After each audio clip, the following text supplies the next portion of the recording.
Assalamualaikum warahmatullahi wabarakatuh. Kembali lagi bersama saya Husein Afandi Siregar. Sebelumnya topik pembahasan kita mengenai kepemimpinan. Kali ini topik pembahasan kita mengenai manajemen bisnis. Secara umum, manajemen bisnis berarti kegiatan perusahaan, pengerjaan dan pengawasan pada sebuah bisnis atau usaha. Seluruh aktivitas tersebut bertujuan agar usaha dapat mencapai target. Jalannya bisnis organisasi dipengaruhi oleh lingkungan eksternal, yaitu lingkungan domestik, global, teknologi, politik dan hukum, sosiokultural, dan lingkungan ekonomi.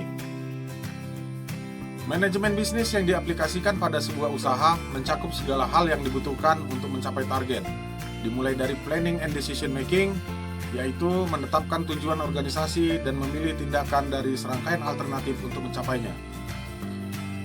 Kemudian, organizing, yaitu menentukan bagaimana kegiatan dan sumber daya diaplikasikan. Lalu leading, yaitu kumpulan proses yang digunakan untuk mengatur anggota untuk bekerja sama dalam rangka mencapai tujuan perusahaan. Kemudian controlling, yaitu proses memantau jalannya organisasi menuju tujuan yang telah ditetapkan. Dalam menjalankan manajemen bisnis diperlukan adanya manajer, yang tanggung jawab utamanya adalah menjalankan proses manajemen untuk mencapai tujuan.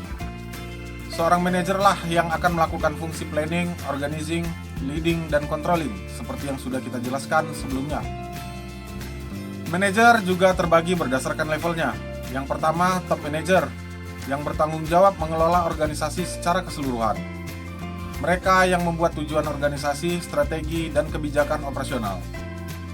Yang kedua, middle manager, yang memiliki tanggung jawab utama untuk melaksanakan kebijakan dan rencana top manager. Selain itu, mereka juga mengawasi dan mengkoordinasikan kegiatan low manager atau first line manager. Yang ketiga, low manager atau first line manager, bertugas mengawasi dan mengkoordinasi aktivitas operasional karyawan. Seorang manajer harus memiliki managerial skill. Yang pertama, teknikal, yaitu keterampilan khusus yang diperlukan untuk dicapai atau dipahami berkaitan dengan jenis pekerjaan yang dilakukan dalam sebuah organisasi.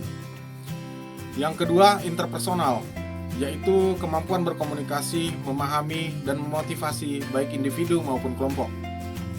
Yang ketiga, konseptual, yaitu kemampuan untuk berpikir secara abstrak.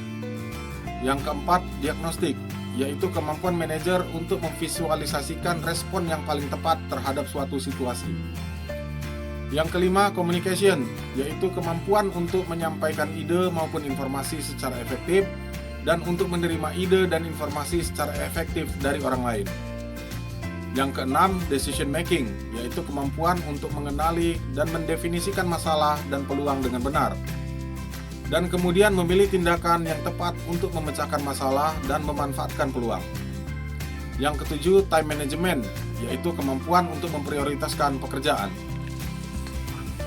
Demikian pembahasan mengenai manajemen bisnis, semoga bermanfaat. Saya akhiri dengan wabillahi taufiq wal hidayah. Assalamualaikum warahmatullahi wabarakatuh.